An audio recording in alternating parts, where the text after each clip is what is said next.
Well, good morning and welcome to Wake Up Wednesday. This is Regina Clark. My business is Brainwave Balancing, and I am going to continue on with the topic that we started. And this is in light of the book, The Four Agreements, Don Miguel Ruiz, and some really great information. We went ahead and split the first agreement up into two parts because I felt like it was worthy of doing that. As a matter of fact, he does say at the beginning of this particular one that this is the most important agreement and it is the most difficult to honor. It's so important that with just this first agreement, you will be able to transcend to the level of existence I call heaven on earth. So again, I think it warrants the time and the attention because we talked a lot about the word and how the words that we've heard and how we've made agreements with those words, and also how the word is very powerful and that it is like a two-edged sword. So it can be used to build up or it can be used to tear down, to give life or to destroy. And so really powerful stuff. But when he's talking about being impeccable with our word to ourself, I find this part super interesting. He says you can measure the impeccability of your word by your level of self-love. How much you love yourself and how you feel about yourself are directly proportionate to the quality and integrity of your word. When you are impeccable with your word, you feel good, you feel happy, and you feel at peace.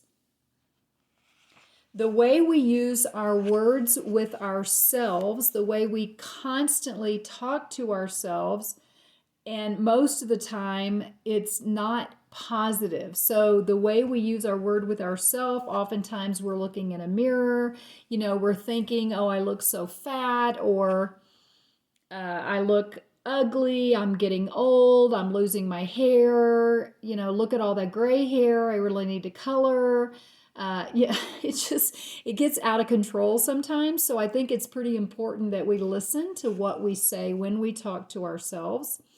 And that even around our character or our aptitude, right? Like, I'll never understand anything, or I'm so stupid, or I don't know if I'll ever be good enough. I'm never going to be perfect. So those are, it's hard to listen to, but we do these things. And so I think it's important that we become aware of what it is we're saying and the impeccability of our word with ourself.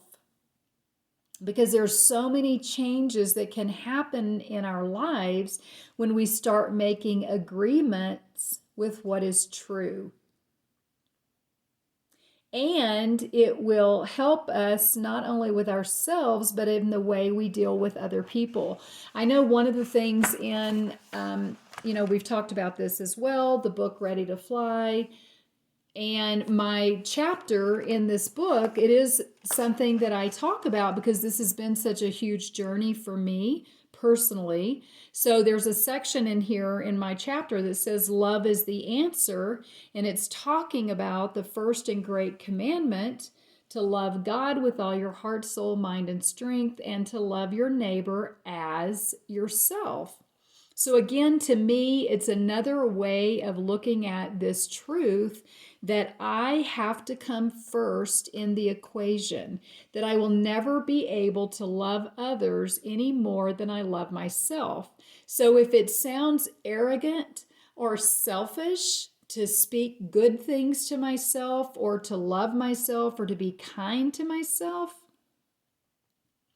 that is not the truth, right? It may be uncomfortable because it's unfamiliar, but it doesn't mean it's going to help me get where I want to go.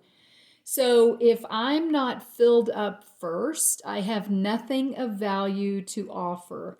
And again, this is something that I was taught, God first, others second, I'm willing to be third, give, do. And you can't pump from an empty well, is what I came to learn experientially.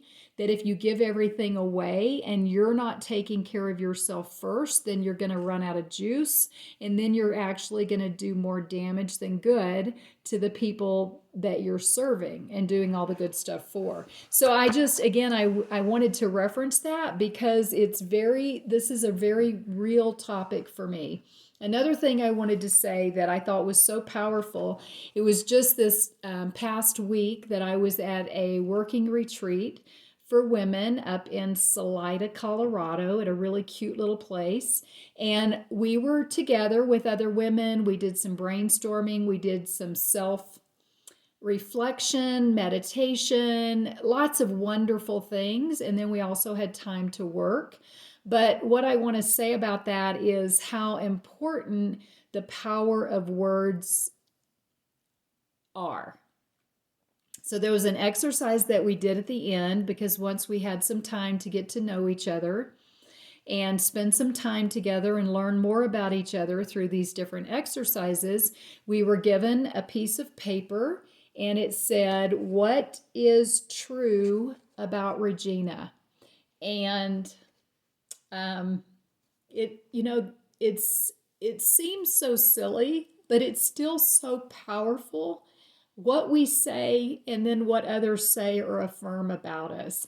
So this card was passed around the table to 4 other women who then wrote 2 or 3 words on the card of what they saw or what they thought to be true about me. In other words, their perspective or their perception. And of course, it had to be life-giving words.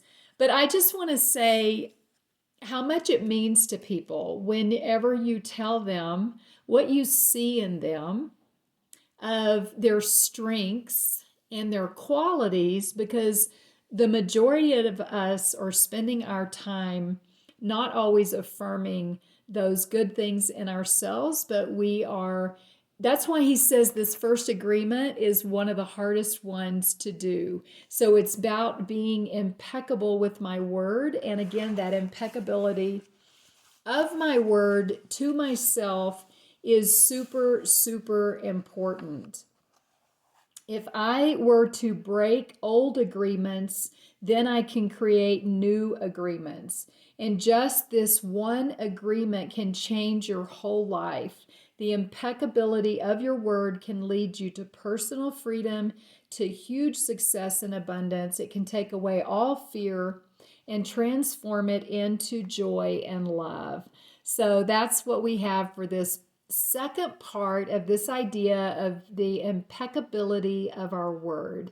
So until next time, take care of that beautiful brain of yours and be your best, most amazing self and speak life-giving words that affirm who you really are, what's true about you. And I will pick up next time and we will be talking about how to not take anything personally. So that should be a lot of fun. I'll see you next time.